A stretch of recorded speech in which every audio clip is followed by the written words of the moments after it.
Right now on Full Custom Garage. It's this guy over here. Master Metalman Ian Roussel looks back on the best builds of Season 1. When we first started the show, I didn't know what I was getting into. I got to do a ton of different projects, and I met a lot of really great people. He's just a guy that can take nothing and build it into something. That is phenomenal in my book. So it's the typical story of somebody's project dream car that just got in over their head. And you're gonna save it. That's what I do, sir. I'm here to save the day.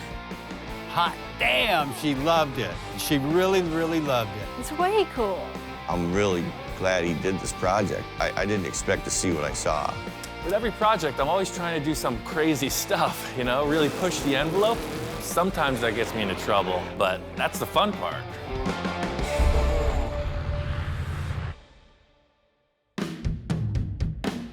One of the first projects I did was for my friend Bill. We took his 1948 International truck cab and we put it on a modern roll-off chassis. Not the easiest thing to do, a lot of heavy metal. The truck needed to be wider to fit on the frame, so I started with the front fenders.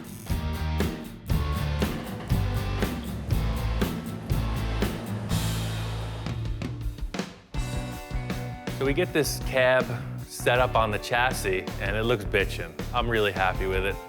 Bill's big concern is getting access to this engine. He really likes the idea of the old school trapdoor style hood.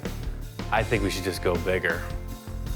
The whole plan here is the nose of the truck, the hood, the side panels, the fenders, the bumper, the lights, the kitchen sink.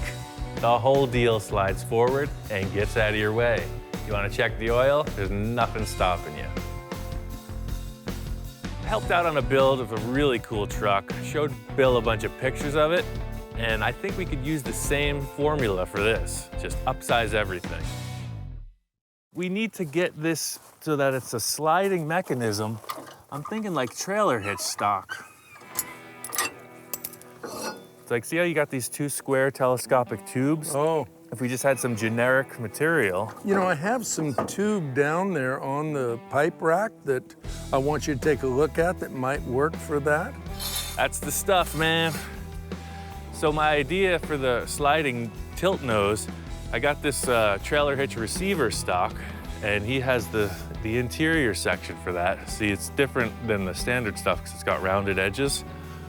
So it slides on there pretty nice. I thought I'd take the rust off, but that seems like it acts as sort of a bearing. So this will be incorporated to the truck frame, two of them parallel, and then I'll cut two sections of this off, and the whole nose will slide forward, and then there'll be pivots here. So it slides off of the front of the truck and then pivots up. It's a telescopic square steel tube. It's super strong. I have a feeling it's gonna work out perfect. Everything's simple in concept. That's the realm I thrive in. Making it happen's a different story. This concept needed a lot of fabrication on the understructure just to get to the mock-up. I never built a tilt nose on a truck this big, so I needed to see it in action. It's just damn heavy. That damn heavy. Par for the course. All of this work, I finally get the thing ready to tilt, and it's stuck. Bill's standing right there. It's just perfect. It wouldn't move. It wouldn't move. And I went back to the, damn, it's so heavy, we can't do it.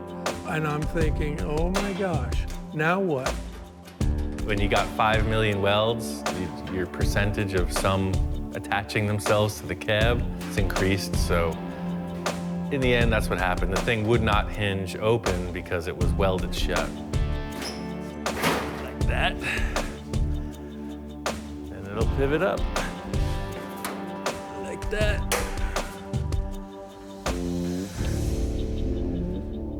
There it is. You got a tilt nose. It is just awesome. Really cool. Everything I hoped it would be. I was going for the KO, but I hung in there. I was bobbing, I was weaving, ducking, pulled it off. A lot of blood, sweat, and tears by that young man right there. In the end, the truck worked out great. The thing I like most about it is the front view. Obviously, we know the fenders are widened, but you don't think that when you look at it. You just think, what a frickin' big truck. There's not one thing I would change on this truck. I love everything about it. A lot of that is due to Ian and his persistence and his fabrication. It's a multi-functioning truck. It'll function as a flatbed truck, a dump truck, a van, does everything. Bill's truck turned out to be one of my favorite builds. The biggest satisfaction comes from the fact that it's a real working vehicle, and that's cool. Another project I did was a super custom 1964 Bug. It was based off a toy car someone gave me. One of the coolest custom pieces was the headlights and mounting brackets. These headlights are pretty crazy. They're actually pieces of spun aluminum that I found in the scrapyard. So I really made this whole unit. I had some glass lenses and I made everything else. They're seal beam bulbs that I glued in behind these antique lenses. So they're 12-volt high-low beams. They look like vintage car parts, but they're handmade. Really badass. The other cool feature is the way they mount on the car. So it's a round tube. So they're adjustable up and down. You can move them in and out because you'll see when you steer, it's very close, like so. And when the hood shuts, these strange little shapes clear the hood. You could really see the difference when we pulled it next to a stock Bug. I really loved the stance and the radically chopped roofline. The thing I like most about the chop in the roof is just the radical nose-down look of the whole thing. At first, I was building the car for myself, but I listed it for sale, and that's how I met Mark. He became a good friend and a long-term client. Wow. That's crazy. Just crazy, man. My name is Mark Hayward. I'm from a little town outside of Vancouver, British Columbia, Canada. Thought we'd come all the way down to California and meet Ian and pick up that beautiful little gem we got sitting over there. Oh, man. But I fit. You're about 6'2", right? Yeah. Oh, yeah. This is gonna be all right, man. So this car here, I mean, I basically bought it sight unseen. It was just spur of the moment type of thing. Like you say, we corresponded on email, and he said, well, maybe you're interested in this Volkswagen I got. I mean, how could you not? Just taking one look at that thing. It's phenomenal. Not only did Mark buy the Bug, but he brought another project for me to work on. Oh, yeah, I got something for you. I brought you something. Okay, I heard that there was a little treasure in the trailer. I got a little treasure in the trailer, all the way down from the frozen north. Whoa, what the heck is that thing? That's a 51 Henry J. Holy moly. Yeah. I don't think I've ever seen one. That's crazy, and it has no trunk. What kind of car doesn't have a trunk? We have lots of projects, both Viv and I, and I'll never get to them all, so it's like, okay, let's give one to Ian and see what he comes up with. And if it's anything like that Volkswagen over there, we're gonna get a pretty nice hot rod out of this. Seeing his work, you know, through the video, seeing the car now in person, yeah, I mean, I trust him 100%. I think it's just his creativity, and it gets down to his hands, and that's what he can fabricate and do. So, yeah, I have full faith in him to turn that project we just left him here into something. He's just a guy that can take nothing and build it into something. That is phenomenal in my book. When I first met Mark, little did I know I would be working on some of the craziest projects, and this Henry J was just the tip of the iceberg. Next, I got started on Mark's Henry J, and it was all about chopping the top. It got pretty technical, but I knew I wanted to retain as much of the rear roof as possible, so I started in the front and worked my way back.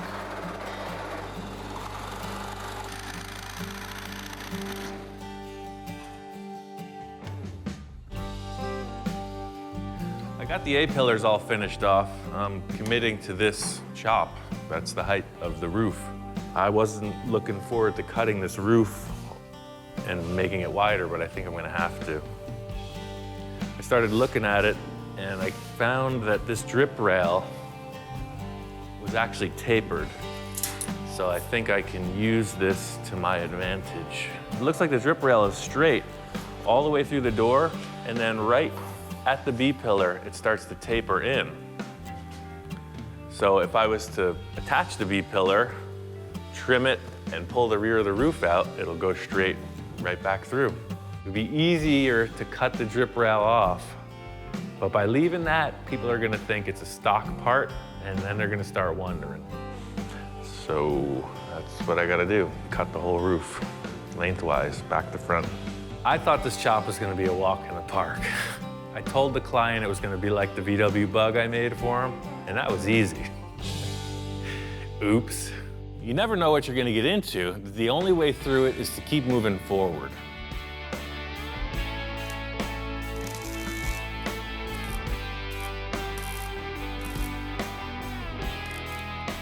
So I'm just gonna cut up to the B-pillar. I'll probably do a little relief cut on the inside and see if I can just twist it a little, but I have a feeling I'm gonna have to go all the way to the front. This is the thing I'm unfamiliar with. I'm just feeling it out. I'm gonna make a relief cut on the inside of the structure and then just zip the sheet metal open and see when it moves.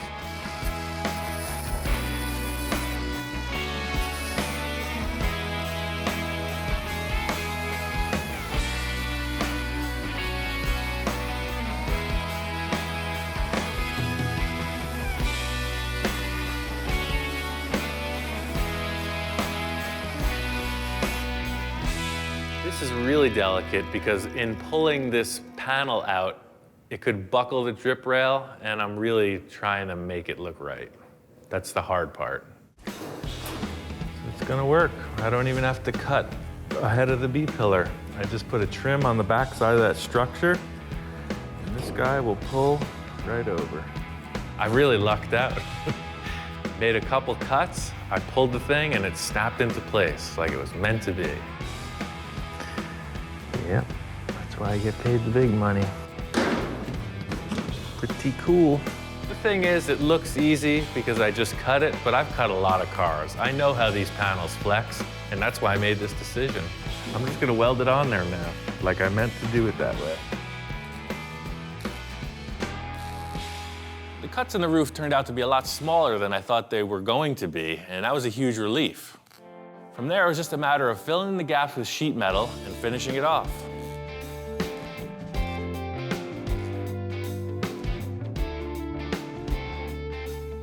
This kind of work is really tedious, but it's the end results that really show what the effort was from the start.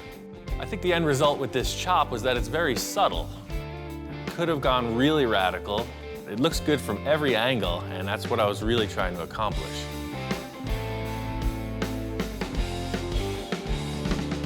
My friend Don, his wife Patty's birthday is coming up. He wants to get her something really cool.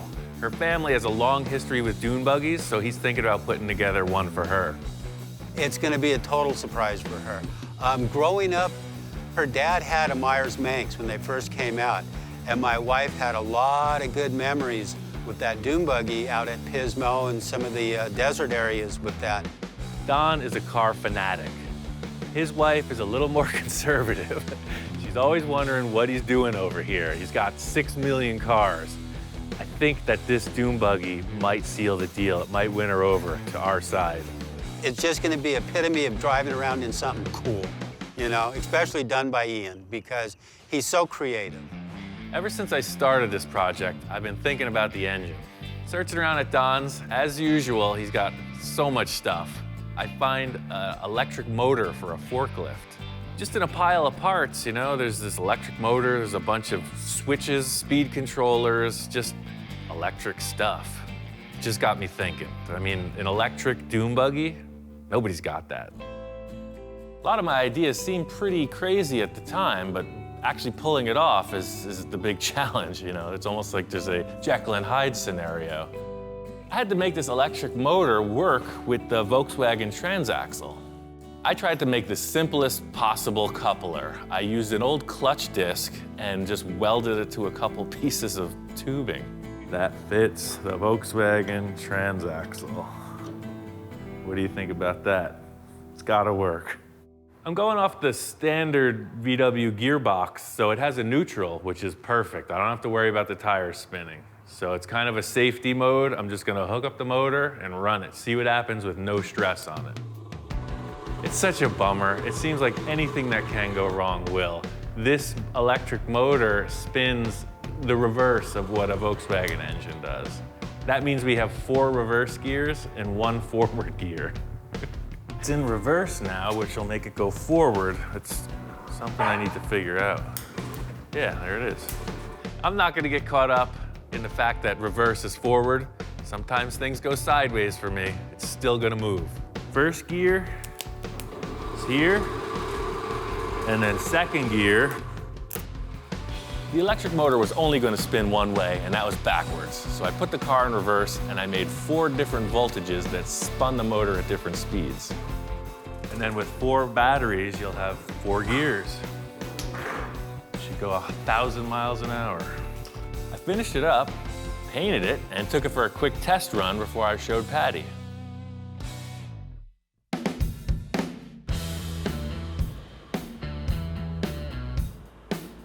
And it cruised great. I think it came out pretty cool. I couldn't wait to bring it to Patty and see her reaction. And here is your birthday present. Oh, I like the red. Hot damn, she loved it. She really, really loved it. It's way cool. I like that it's sparkly, and I like the red. The pinstripes and everything on it is really cool, draws a lot of attention. It's way cool, I like it. I think my favorite thing that Ian did with the car is going electric with it. I think that is just way cool, and it shows how talented he is. It's really cool to drive. It's a lot of fun. I love it! The cool factor about this whole build was that Patty's family was into Dune buggies. I mean, for years, like old school when the thing first happened. So to restore this original Survivor and give it back to her, it's like it came full circle.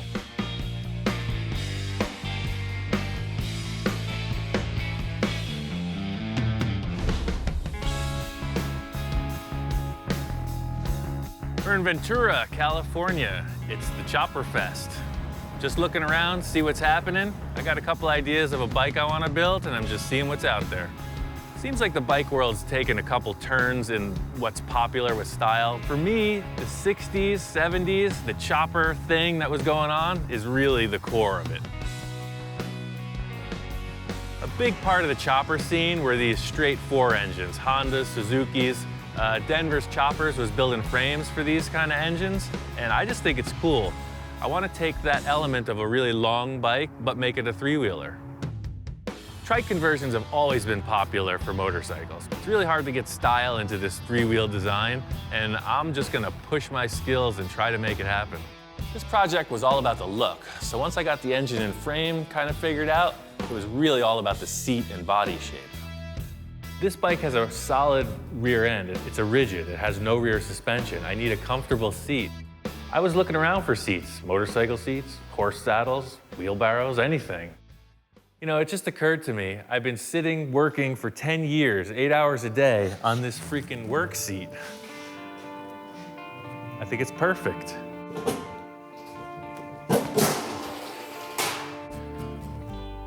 I want the seat to be right on the axle. As soon as I put it in place, I was like, wow, it's low back, really wide. It's perfect. With the seat in place, I wanted to start building the fenders. Here is an improvised arch maker. I need to create a radius around those tires. There's a lot of ways to bend tubing. Sometimes I just do it primitive. It works for me.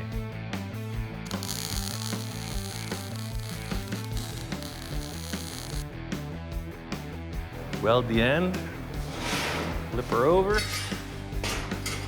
and roll out the barrel.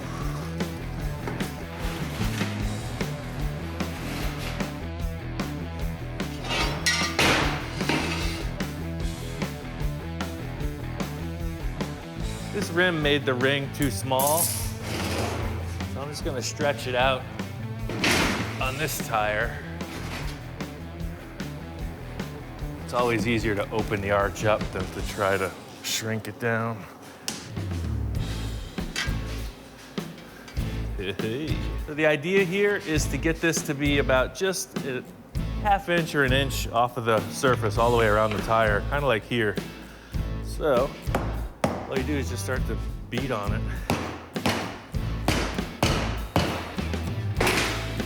It's right about there. This puts an even ½ perimeter all the way around.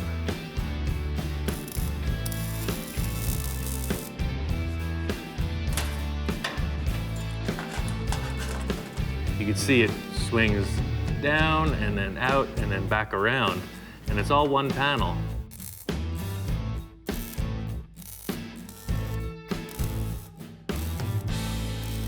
In the end, I'm gonna paint these fenders so they look like some kind of a carnival freak show. I want it to look like you're locked in on some kind of a wild ride.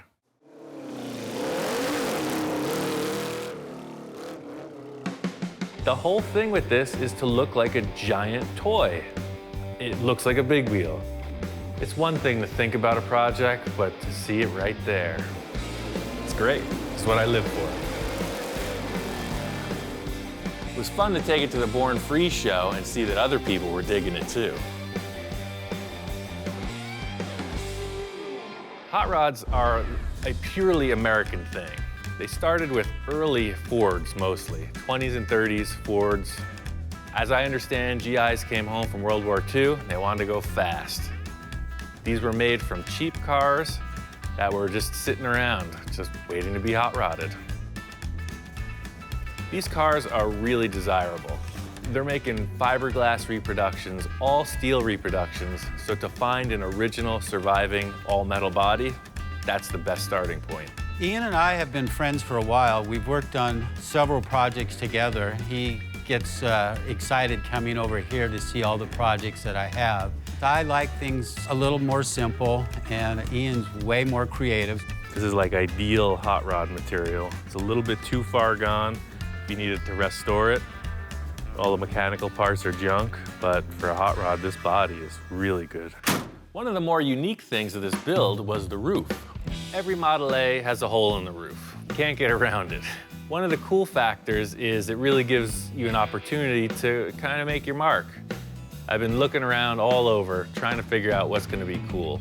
Don's got a bunch of van roofs, he's got car hoods, car trunks, all kinds of stuff. Looking around, I come up on this Mustang hood, and it's pretty thrashed.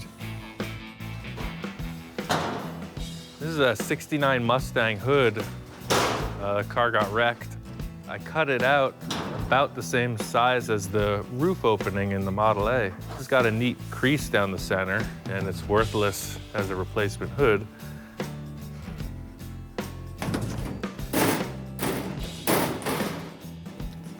The contour fits, and it's got this cool little detail in the roof. The selling point to me was the ridge in the hood. The ridge in the hood immediately made me think of a 50s trick where they would put these little air vents in the roof of the car. So that's really what I was hoping to do. I mean, I already had this thing built in my head.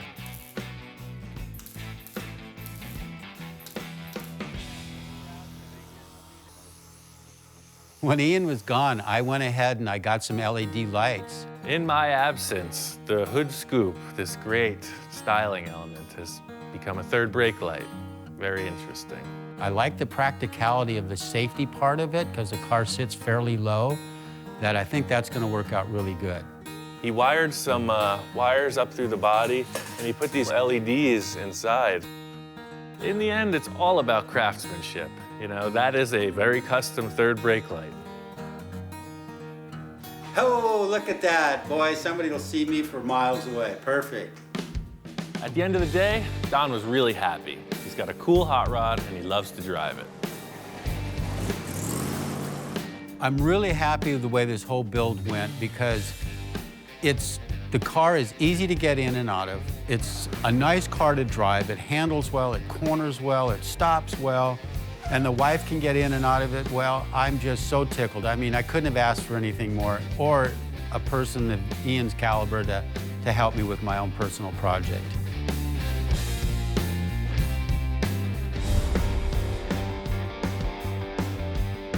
The whole thing about 50s customs is the style, the flow of it, the silhouette. It's really an artistic thing. What most people are trying to do with these cars is make them look better than stock. Everybody has their opinion, and that's why no two cars are alike. My friend Bill had a 55 four-door Oldsmobile.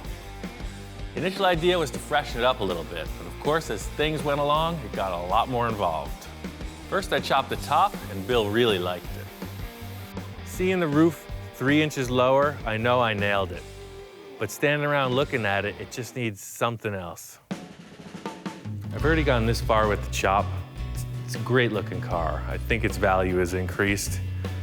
If I go for two-door conversion with the chop top, this thing is solid gold. Ian now wants to turn this into a two-door. I really don't want this to turn into a big, huge project. I said to him, if you can do it in one day, great.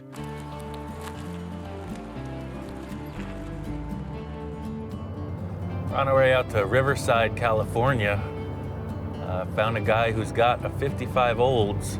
It'll be perfect for this four-door to two-door conversion I'm working on. Hopefully he's got the parts we need. Right on, I think that'll work. He had all the parts we need. We were able to cut off the backside of the door pillar and get the two doors, and also scored a new bumper. These doors were a lot longer than the original front doors, so I needed to see what it would take to make them work. Four-door to two-door conversion, it ain't easy, but I gotta do it like right now. I just gotta prove to Bill that this is gonna work. Fortunately, I got the door jamb from the parts car that matches these doors. I know some of the dimensions are a little bit different, but I think I can pull it off. A couple bolts and the door fit. If this door didn't fit, I think we're going back to a four-door. I just assumed it would fit, and we lucked out.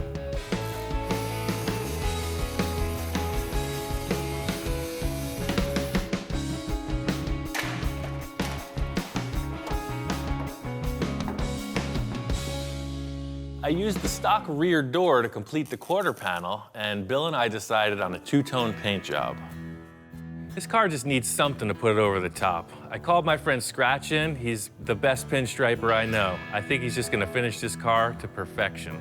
You know what? When I first saw the Oldsmobile, I'm walking up the hill to the shop, and the Oldsmobile's sitting there in the middle of the shop space, and it just kind of brings me back. It's very nostalgic for me. I like that they hadn't changed the grille or anything just yet, and then they chopped the roof, so it already it has that look of, it's kind of fast, but it's elegant. Don't mess with me.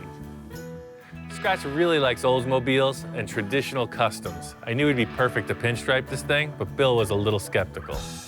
What's your thoughts? I'm thinking kind of conservative, probably by your standards. Well, I'm super conservative.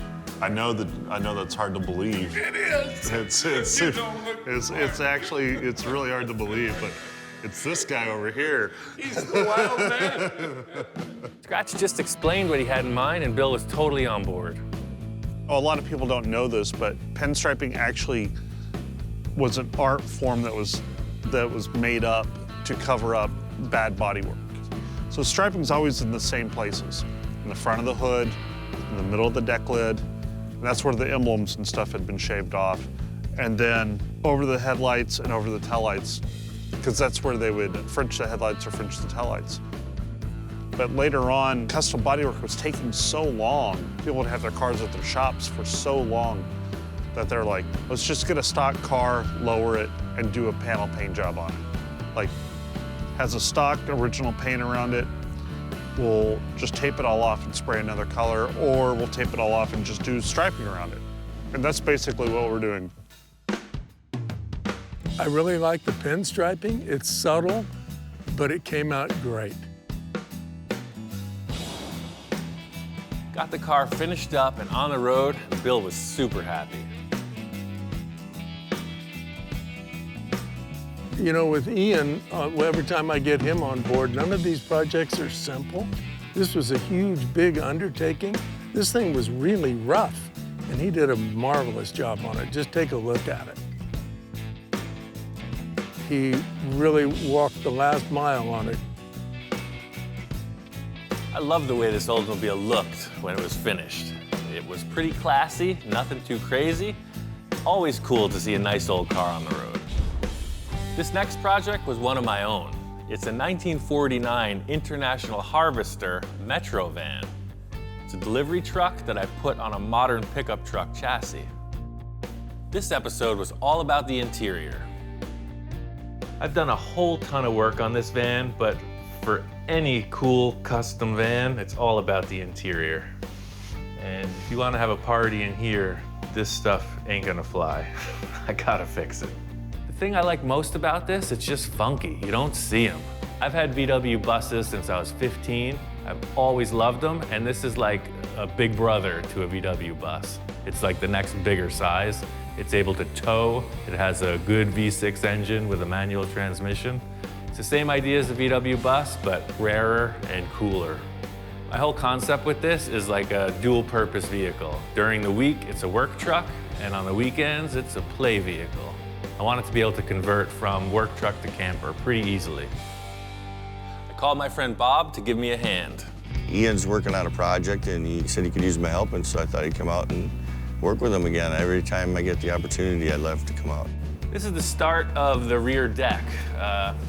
The whole idea is these panels are gonna fold up and become the walls of the van when you're in work mode. And then if you go camping or whatever, this is actually a big mat. It's a big bed you could sleep on. I'm gonna work on fabbing up the structure out of angle iron. I came up with some material that could act as hinges, so Bob's gonna build the hinges and I'm gonna build a frame. This is a really simple barrel hinge design. It's just a solid shaft that fits inside of a collar. Bob's just cutting a bunch of blank pieces and making sure they pivot right. Since we're fabricators and body men, we don't like to go to the store and buy hinges when we can make them.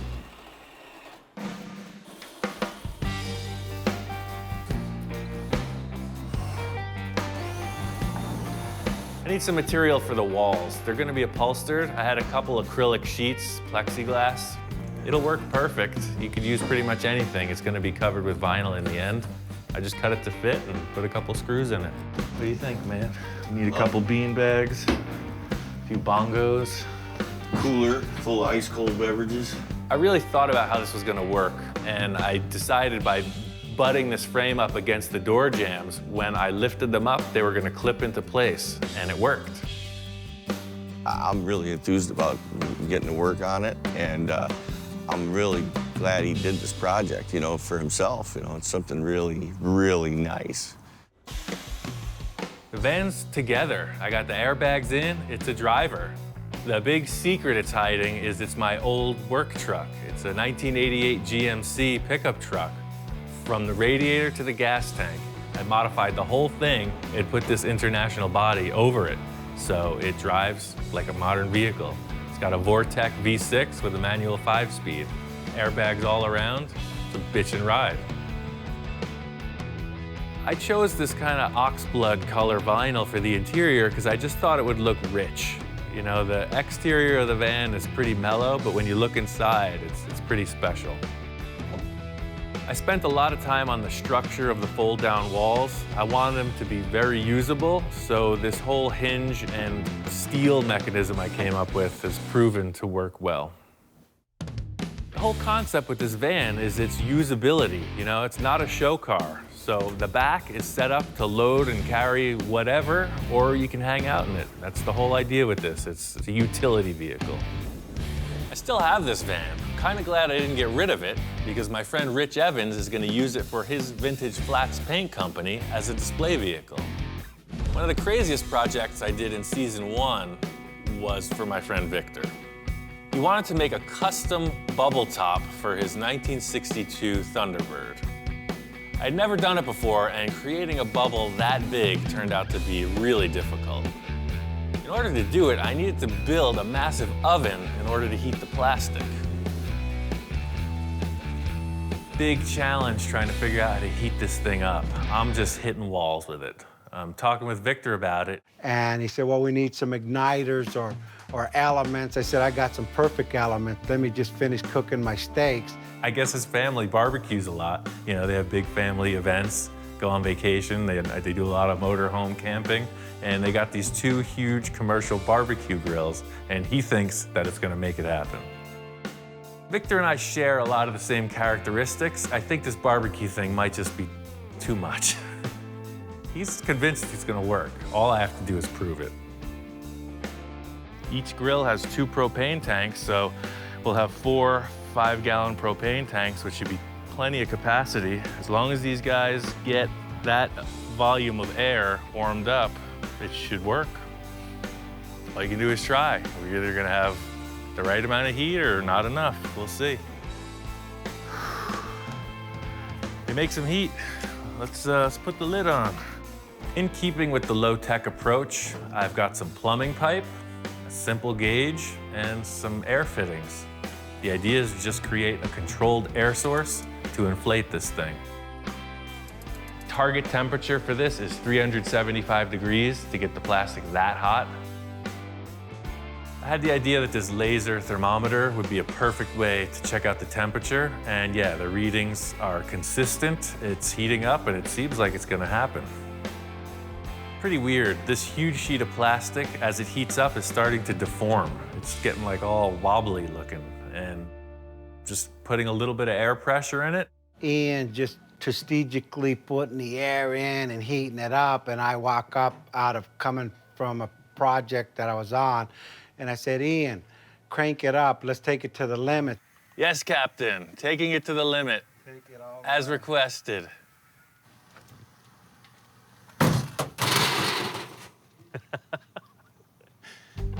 That didn't work. Shut her down. I turned my head for a second, and it was like, what was that? Within 2 minutes, the thing started tweaking and blowing, and I could see the look on Ian's face, like, what the hell did you make me do now? Shut everything off, it's gonna melt the plastic real bad. I quick turn around, peeking in the hole, I can't even see what's going on. I'm seeing sheet metal. I don't know what's going on because the whole thing appears to have collapsed. The whole thing's collapsing. I don't know what to do. I stuck my arm back in the oven to hold the thing up and kind of get a look, and it's just destroyed. We gotta lift the lid up and see what went wrong. It looks like the metal and everything tore right out of the roof of the box. It tore off the lid. So we actually damaged and warped the first mold. I said, you know, just crank the pressure on, and that was the wrong thing to do, but hey, it's a good story. This thing was twice as big before this broke. So what happened was we lost air pressure and it shrunk. What a bummer. To most people, this thing looks like an utter failure. I'm gonna work through it. After it got destroyed, we rebuilt the mold and made it a lot stronger. Typical Victor style, he wanted to push the whole thing further and make an entirely new shape. The good thing is this is working just like all the rest. The heat's even, the thing's inflating, it's looking good.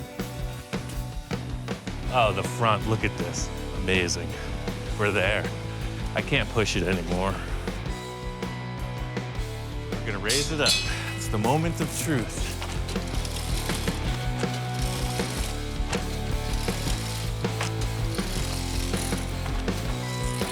Oh, we got it, man. Look at that.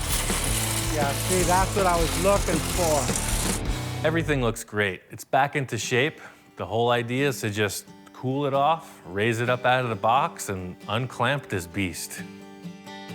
I took this 1/2-inch MDF board and created a series of templates off of the bubble Victor liked most. I spaced them out 8 inches apart, made a whole bunch of support to withstand the pressure of this bubble pushing against it, and fastened it to the backboard. Getting the buck off of this thing really revealed that it was a successful idea. This was uncharted territory, and the result was ideal. It's pretty crazy. But the real tell is going to be how it fits on the car. That's what this is all about.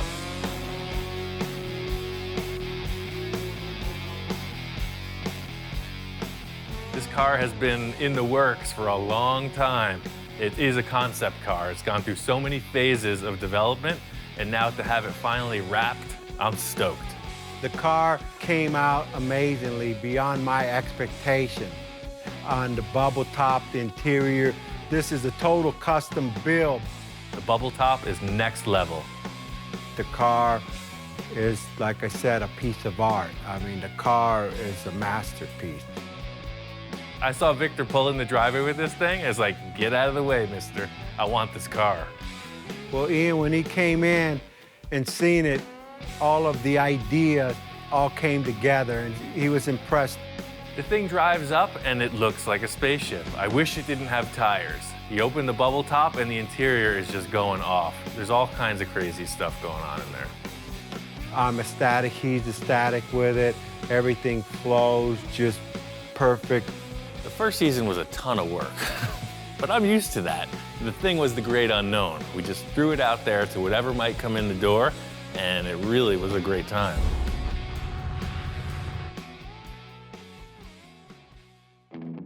Little behind the scenes thing in season 1 was that I got my shop inspector, got my #1 dog. Think you can have a snack and then just mosey on out on your own accord? I was super nervous about having some kind of responsibility, and it's turned out to be a really fun time. The coolest factor about having the dog on the show is that that's reality. It's really just him and I hanging out in the shop. Hey, you're not the center of attention. This is my show. It's like baby pictures, right? You can sit here and boast about your accomplishments forever. But, you know, it is what it is. He's pretty damn charming.